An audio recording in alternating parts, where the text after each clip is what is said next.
VC, Dale 433 here to do episode 22 in my Lost in the Collection series, where I pick 5 albums a week that I haven't listened to for 5 years or more and revisit them.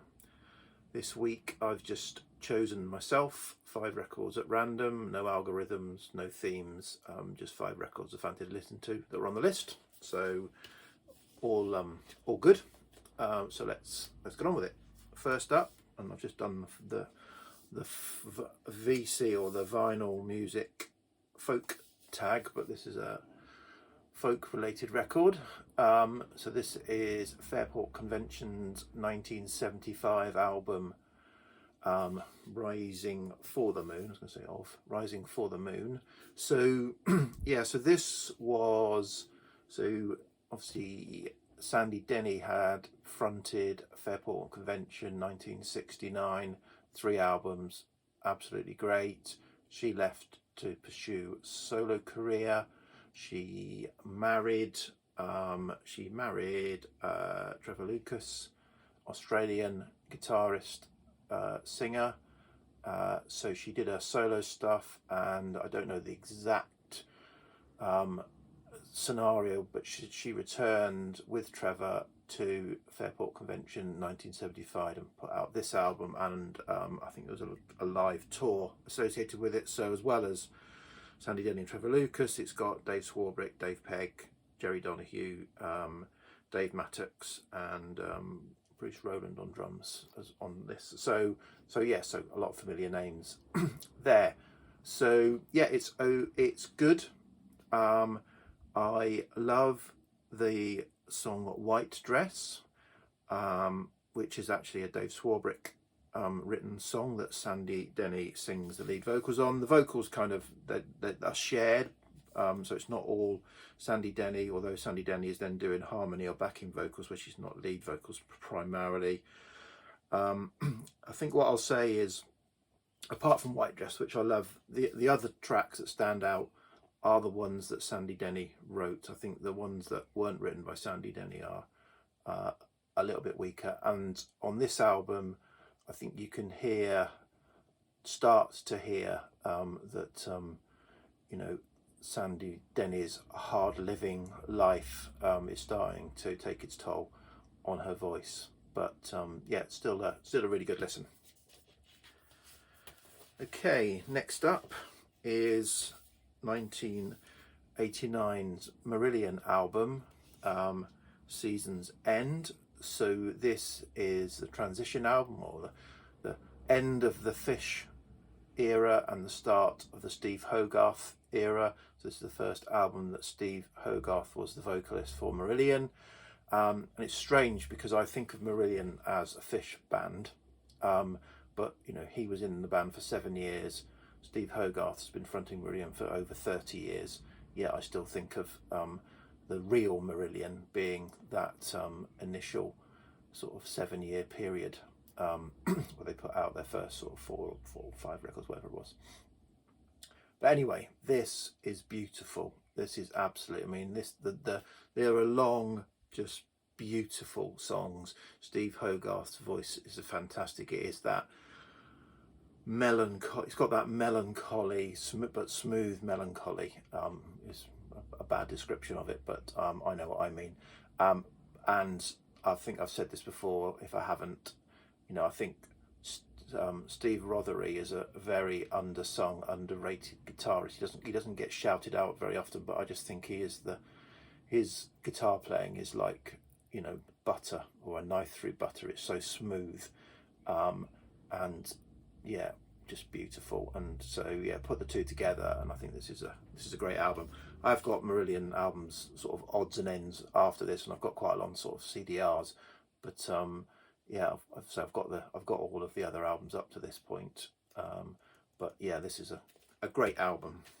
So I should show the inner gatefold. So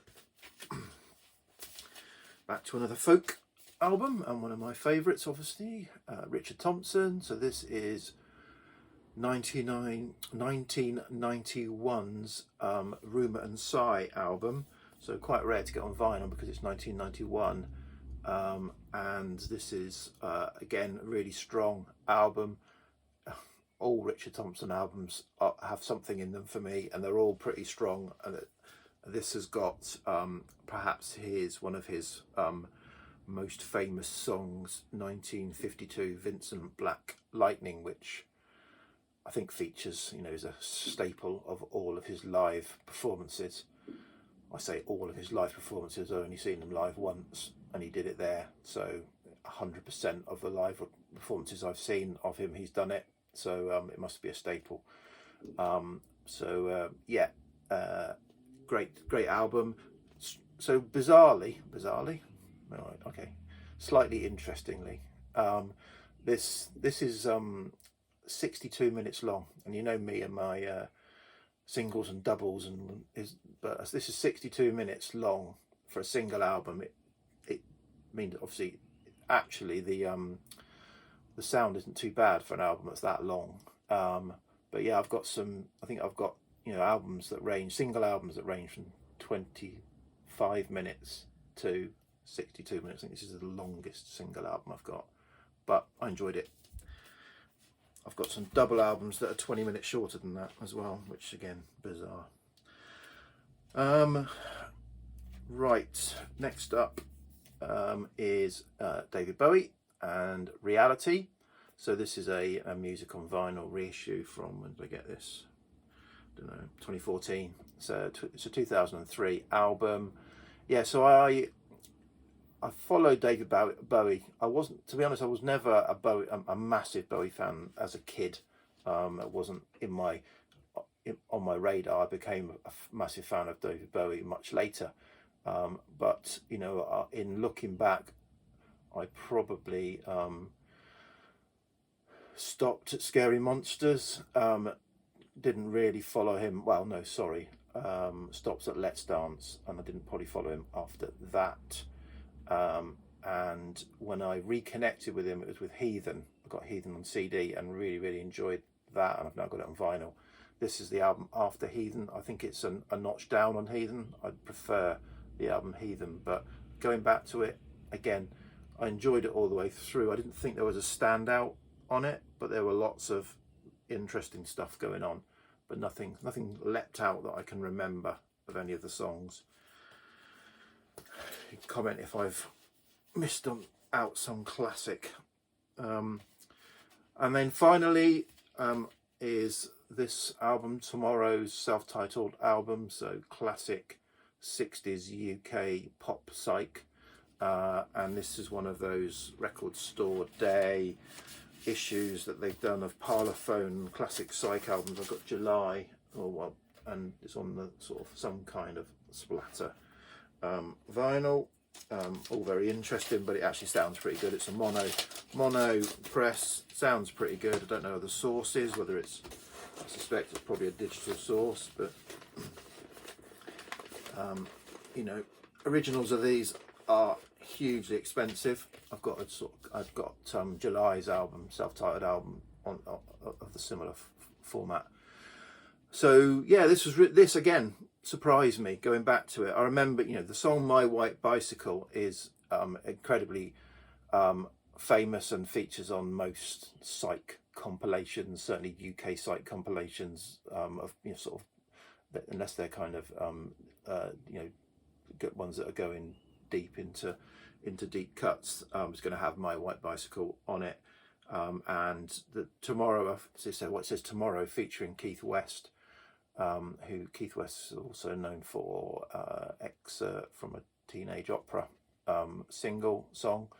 But yeah, this was really good. I really enjoyed it all the way through. I think side one, in fact, all of it surprised me. I thought it was all really good examples of pop psych. In fact, the only disappointment on it really was Strawberry Fields Forever cover. I think that was unnecessary, but all the other stuff that was self-penned, I thought was great.